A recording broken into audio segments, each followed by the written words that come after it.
దేవుని పరిశుద్ధ నామానికి స్తోత్రం కలుగునుగాక. దేవునితో ఈ దినం అనే కార్యక్రమం ద్వారా ఈ నెల మొదటి దినాన మీ అందరినీ ఈరోజు ఇలా కలవడాన్ని బట్టి నేను ఎంతో సంతోషిస్తూ దేవుని నామాన్ని కనపరుస్తున్నాను.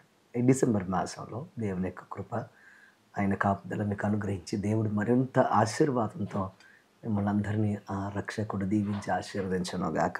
ఆమేన్. ఈరోజు దేవుడు మన కోసం సిద్ధపరిచిన వాక్యాన్ని మనం ధ్యానం చేద్దాం. కీర్తన గ్రంథం 18వ కీర్తన 27వ వచనాన్ని మనం చదువుకుందాం. కీర్తన గ్రంథం 18వ కీర్తన 27వ వచనం. శ్రమపడి వారిని నీవు రక్షించెదవు, గర్విష్ఠులకు విరోధివై వారిని అణిచివేసెదవు. శ్రమపడు వారిని నీవు రక్షించెదవు, గర్విష్ఠులకు విరోధివై వారిని అణిచివేసెదవు. ప్రియ సహోదరి సహోదరులారా, ఈరోజు ప్రత్యేకంగా దేవుడు ఈ వాక్యం ద్వారా మనతో మాట్లాడుతూ ఉండగా ఒక్కసారి మీ హృదయాల్ని ఈ వాక్యం వైపు త్రిప్పి జాగ్రత్తగా ఈ వాక్యాన్ని మీరు ధ్యానం చేయాలని, వాగ్దానాన్ని స్వీకరించాలని మీకు మనవి చేస్తున్నాను. మనిషి జీవితంలో ఎన్నో శ్రమలు, బాధలు మానవ జీవితాన్ని ఎంతో కలవర పెడుతూ ఉంటే ఆ శ్రమల నుండి బయటపడడానికి మనిషి తన జీవితంలో ఎన్నో ప్రయత్నాలు చేస్తూ ఉంటాడు. ఒక రకంగా చెప్పాలంటే జీవన్మరణ పోరాటం చేస్తున్నాడు. శ్రమ, కష్టము మానవ జీవితాన్ని మరింత సంక్లిష్టం చేస్తుందనే విషయాన్ని మనం గ్రహించాలి. నా ప్రియ సహోదరి సహోదరులారా, ఈరోజు మీ జీవితాల్లో ఎటువంటి స్థితిలో మీరు ఉన్నా కానీ ప్రభు మీతో మాట్లాడుతున్నాడు. శ్రమ మీ జీవితంలో మిమ్మల్ని మరింతగా బాధ పెడుతూ మిమ్మల్ని అనేక రకాలుగా ఇబ్బంది పెడుతున్నట్లయితే ఈరోజు పరిశుద్ధ వాక్యాన్ని ఒక్కసారి మనం చూడగలిగితే శ్రమలలో భక్తులు వారి జీవితంలో ఎలాగా వారు విజయాన్ని సాధించారు, శ్రమలు తట్టుకొని ఎలా నిలబడ్డారో, శ్రమలు ఎలా జయించారో మనకు అర్థమవుతుంది. ఎందుకనంటే దేవుని వాక్యం సెలవిచ్చినట్లుగా దేవుడు మన జీవితాల్లో శ్రమ పడుచున్నప్పుడు మనల్ని ఆయన రక్షించేవాడని మనం గ్రహించగలిగితే భక్తులు వారి జీవితంలో దేవుని సహాయంతో ఎలా శ్రమలని వారు ఎదుర్కొన్నారో మనకు అర్థమవుతుంది. యోబు భక్తుని యొక్క జీవితాన్ని మనం గమనిస్తే యోబు జీవితంలో భయంకరమైన శ్రమల చేత కొట్టబడ్డాడు, భయంకరమైన బాధల చేత నెట్టబడ్డాడు. ఎన్నో ఇబ్బందికరమైన పరిస్థితులు ఉన్నప్పటికీ ప్రభువు వైపు చూస్తూ నా విమోచకుడు సజీవుడంటూ ఆయన కోసం ఎదురు చూశాడు గనక తన శ్రమలలో నుండి దేవుడు అతన్ని విడిపించి మరింత రెట్టింపుతో అతన్ని ఆశీర్వదించి పోగొట్టుకున్నవన్నీ రెట్టింపు తిరిగి అనుగ్రహించాడు. పోగొట్టుకున్నవన్నీ మరలా తిరిగి దేవుడు అనుగ్రహించాడు. ఈరోజు ఎందుకు ఈ మాట మీకు నేను చెప్తున్నానంటే మనిషి జీవితంలో బలహీనతల మధ్యన, కష్టాల మధ్యన, కన్నీటి మధ్యన నిలబడలేని స్థితిలో నలిగిపోతూ ఉంటే ఆ పరమదేవుడు నిన్ను రక్షించడానికి, నిన్ను ఈ మరణకరమైన శాపకరమైన పరిస్థితుల నుంచి నిన్ను విమోచించడానికి ఆయన తను తాను రిక్తునుగా చేసుకొని తన స్వరూపాన్ని తగ్గించుకొని ఆయన మనిషి రూపమెత్తి ఈ లోకానికి వచ్చాడన్న అద్భుతమైన సత్యాన్ని ఈరోజు నువ్వు జ్ఞాపకం చేసుకోమని మీకు మనం చేస్తున్నాను.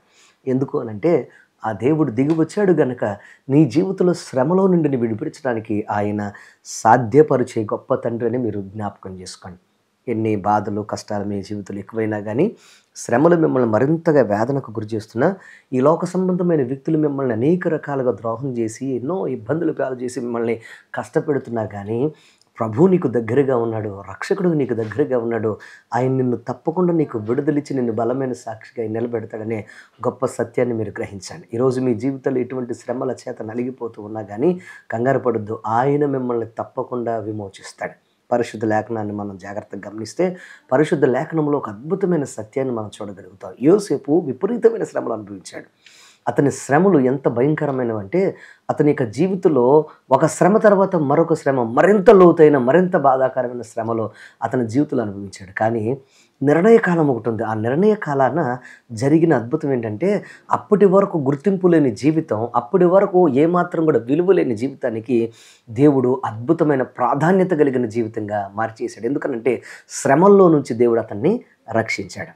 ఈరోజు ప్రియ తమ్ముడు, చెల్లి, ప్రియ సహోదరి సహోదరుడా, మిమ్మల్ని కూడా ఆయన అలాగే రక్షిస్తాడు. ఎంత వేదన, బాధ మిమ్మల్ని వెంటాడుతున్నా ఈ 11 నెలల్లో నా జీవితంలో ఏం జరిగిందండి 12వ నెలలో జరగడానికి అని మీరు అంటున్నారేమో. నిర్ణయ కాలం మీ జీవితంలో వస్తుందనే విషయాన్ని మీరు మర్చిపోవద్దని మీకు మనం చేస్తున్నాం. ఆయన నీ జీవితంలోనికి వచ్చాడు అని అంటే నీ స్థితిగతులు మారిపోతాయి, నీ పరిస్థితులు మారిపోతాయి. ఓపికతో రక్షించే దేవుడు నీకు సమీపంగా ఉన్నాడని ఆ రక్షకుని నీ జీవితంలోకి ఆహ్వానిస్తూ, దేవా నా జీవితంలో నీ సమస్యలు నీ చేతుల్లో పెడుతున్నాను, నన్ను రక్షించు ప్రభువా నువ్వు అడగలిగితే ఈ రోజు ఈ క్షణమంతా నువ్వు ఒక అద్భుతం చూస్తా. ఈ డిసెంబర్ మాసంలో ఈ మొదటి దినాన నా ప్రియ తమ్ముడు, చెల్లి, ప్రియ సహోదరి సహోదరుడా, నీ శ్రమల నుండి, నీ కష్టాల నుంచి, నీ బాధల నుంచి ఆయన నిన్ను రక్షించబోతున్నాడు. చేసిన ప్రార్థన మర్చిపోలేదు. ఆయన నువ్వు చేసిన యాచనలు మర్చిపోలేదు. నీకు సమీపంగా ఉన్నాడు. ఈ క్షణమందే నీతో మాట్లాడుతుండగా ఈ ఉదయం నీ హృదయాన్ని ఆయనకివ్వు. నీ జీవితంలో అలసి సొలసిపోయి ఉన్నావేమో, శ్రమల మధ్యన ఒకవేళ నలిగిపోయి ఉన్నావేమో, ఈ యొక్క ఉదయకాలం ముందు నిన్ను రక్షించడానికి ఆయన నిన్ను చాచిన చేతులతో పిలుస్తూ ఉండగా ఆయన వైపు అడుగులు వేయి. ఒక అద్భుతం నువ్వు చూడడానికి సిద్ధపడు.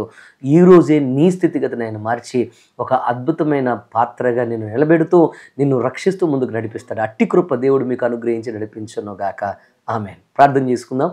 తలలు వంచండి, ప్రార్థనలు ఏకీభవించాలి.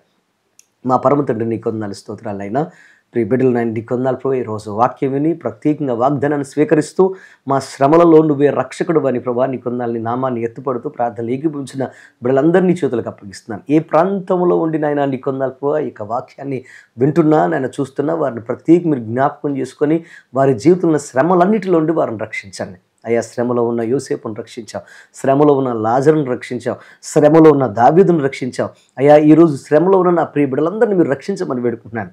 అయ్యా, నీకు వందనాలు ప్రభు. ఏ శ్రమల చేత, ఏ కష్టాల చేత ఎంతగా నలిగిపోతున్న వారైనా నీ వైపు వస్తే, నీవునైనా వారిని చూస్తే వారి స్థితిగతులు మారిపోతాయి. ఈరోజు అయ్యా, అనుభవించిన బాధ కష్టము చాలునైనా జీవితంలో ఓడిపోయారని బాధతో వేదనతో కృంగిపోయి ఉండగా లేవనెత్తండి, బలపరచండి. ఒక అద్భుతం చేసి నీ సన్నిధిలో సాక్షులు పడే కృప భాగ్యించి ముందు నడిపించమని ఈ నూతన నెలలో ఉన్న నూతన శక్తి, నూతన బలము, నూతన దీవెన ఈ డిసెంబర్ మాసంలో ప్రభు అద్భుతమైన నీ యొక్క సంతోష సమాధానంతో క్రిస్మస్ పర్వదినాన్ని జరుపుకొని అద్భుతమైన క్రిస్మస్ అనుభవాలతో నిన్న నీకొందాలు ప్రభు ఒక బలమైన సంతోషకరమైన క్రిస్మస్ జాయ్ని అనుభవిస్తూ ముందుకు నడిపించే కృప భాగ్యమని, ఎంతమంది అయితే కృంగిపోయినారో వారిని బలపరిచి నూతన ఆనందంతో నింపమని యేసు నామమున అడుగుచున్నాము తండ్రి.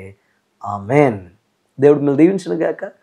ఈ వాక్యాన్ని మీరు తప్పగా ఇతరులతో షేర్ చేసుకోవడం మర్చిపోకండి. మీకు దీవెనకరంగానే మాటలు, ఈ యొక్క వాగ్దానం అనేక మందికి ఆశీర్వాదకరంగా ఉంటుంది కనుక తప్పకుండా షేర్ చేయండి. God bless you. దేవుడు మిమ్మల్ని దీవించును గాక. ఈ డిసెంబర్ మాసంలో ఆయన కృపా కాపుదల దేవుడు మీకు అనుగ్రహించి ఆశీర్వదించును గాక. ఆమేన్.